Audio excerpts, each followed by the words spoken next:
Hi everyone, how are you? Well, today we're going to practice speaking. We're going to see how to describe a picture, and this will help us also with our speaking course, in which we see in one of the parts, in part 3 more specifically, how to describe a picture. You have received in the document, from the homework for Monday, a picture description. So the idea is that while we are listening and watching this video, you open your document as well so that we can go through the explanation. Okay, right. In part 3 of the speaking, right, it doesn't matter if you're going to sit for the pet or not. Yes, remember that we have already mentioned that, and it was one of the questions that you had. What if I don't want to sit for the pet? Okay, never mind. If you don't sit for the pet, anyway, you need to know how to describe a picture, and this will also be tested and evaluated for your, for your speaking abilities in class and, well, now here through the video and through audios. Right, so in part 3, you need to describe a picture, right? And you will have to talk about the picture for about 1 minute. Now you will say, okay, 1 minute is nothing, right? 1 minute, I can talk about anything for 1 minute. You will see that when you look at the picture that you have in your document, which is this one over here, yes? You will see that 1 minute is actually quite a long time. So the idea of the first activity is to look at the picture and time yourself. Time yourself with a watch, with your cell phone, with a chronometer, anything you have, with a sand watch, whatever you have in hand, and test yourself, time yourself. How many minutes were you able to talk about the picture? I will show you. For example, well, you can say this is a picture about a school, right? There are some students talking to the teacher, I suppose, and well, they're having fun. That's it. How many seconds do you think that lasted? Yes, very, very short. So today we are going to see the techniques on how to describe a picture for about 1 minute. Are you ready? Here we go. I want you to think about the topics or the things that you need to describe in a picture. I have mentioned that it was a school, that there was a group of students talking to the teacher, and that was about it. Okay. Take into consideration all the things that you can mention in a picture. And we're going to see, I'm looking at my monitor, that's why I'm looking at it. That's why I will be looking at you and the monitor at the same time, but don't worry, this is going to be like this. We're going to divide and organize our ideas into 3 main parts. First of all, we are going to mention the general idea of the picture, and in that general idea we're going to include the place, the people. We're going to mention the situation, like for example, well, this is a picture of a school classroom and there are some students. I'm mentioning the people, the place, and they are talking probably to the teacher. The teacher is explaining something to the students. I'm talking about the actions, right? So I'm giving the general idea of the photo or the picture. And you're going to start always the description with these 3, choose one obviously, with one of these 3 sentences. You're going to say, this is a picture of, or you can say, this picture shows, or in this picture I can see.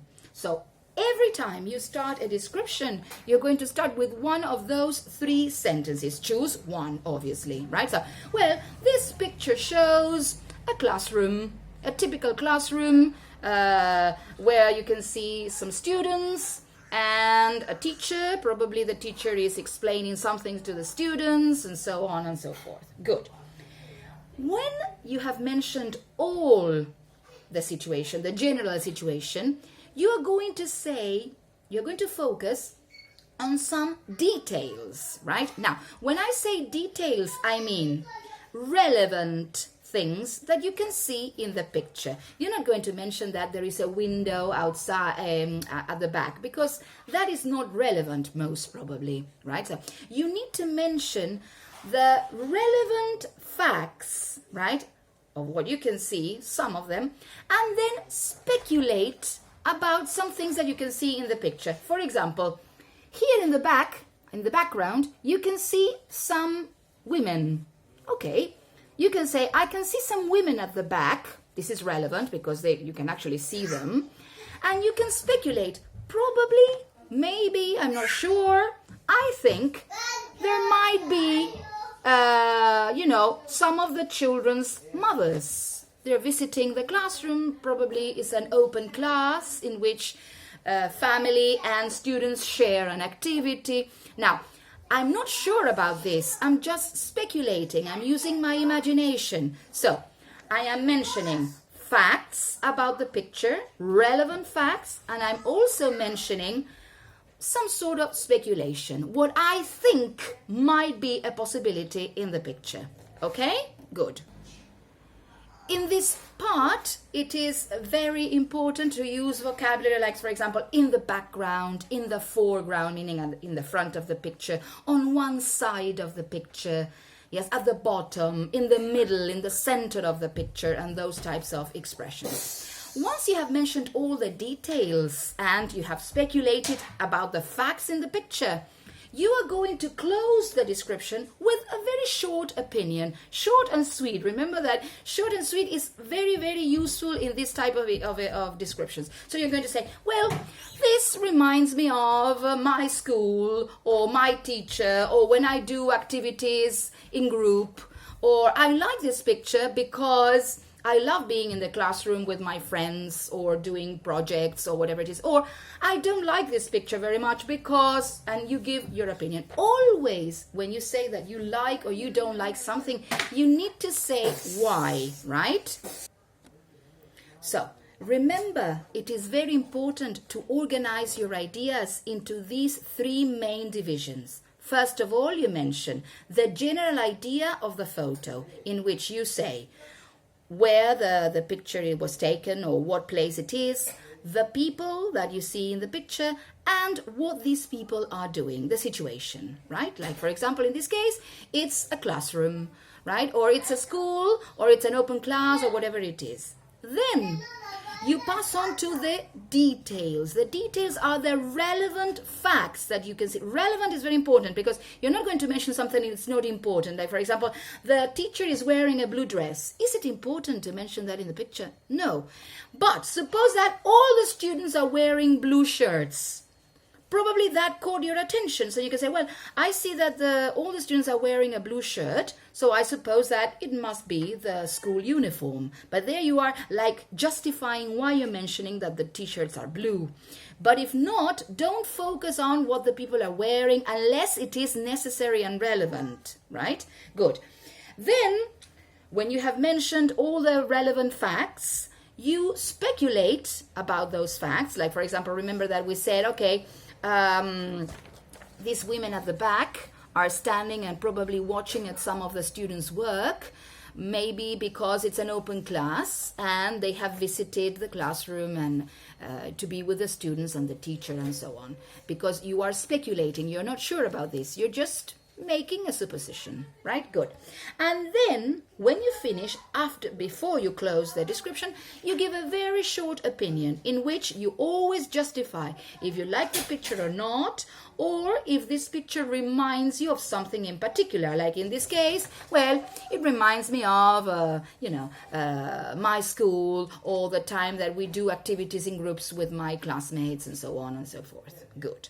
Now, in the document you have received, you have lots of expressions. I want you to look at them because for each of, I will be asking you to use them. Remember that we said this the first two classes of speaking that we had. You are now in 7th form. You are not in 4th or in 5th. You are not elementary level now. You are a pre-intermediate to an intermediate level. So you will need to use more sophisticated language, right? So if to do that, you need to use more sophisticated expressions. You have them there in the document, use them, right? Good. After that, there is a video that if you link on the document, you go directly to the YouTube video. Do you remember the two candidates that we that I showed you. I think it was with 7A, 7B and C. I couldn't get to that part. But anyway, there was a video with 2 candidates. Remember the Spanish girl and the Austrian boy? They're doing part 2 of the exam. So they're going to describe a picture. I want you to look at it and more or less analyze if they have followed the procedure that we have studied, that I told you, and who was more fluent and who wasn't, and who used more expressions and who hasn't. The idea is to watch the video and analyze it. I don't want you to answer the questions or anything. Just think about it, and you have another sample of what a photo description is about. And finally, and this is the task that I want you to do, is I want you to look at the 2 pictures that you have in the document, yes, which is a boy in his room and a girl in his room. You have to choose either one of them. I mean, you choose a boy in the bedroom or the girl in the bedroom. It's your decision. And I want you to describe it as the way we studied it, right? Here you have like a memory tip. First of all, organize your ideas and divide the description into the 3 main divisions that I have explained. Then use the expressions that you have in the document. Do not use simple language. Try to be more sophisticated in the way you express yourself. Then talk about relevant, sorry about that, it's my little boy. Talk about the relevant facts and also speculate, right? Use language of speculation. Probably, maybe, I'm not sure, but this might be, or they seem, they look, because. And then what I wanted to ask you is the following. Don't write the description and then read it out, because I will know.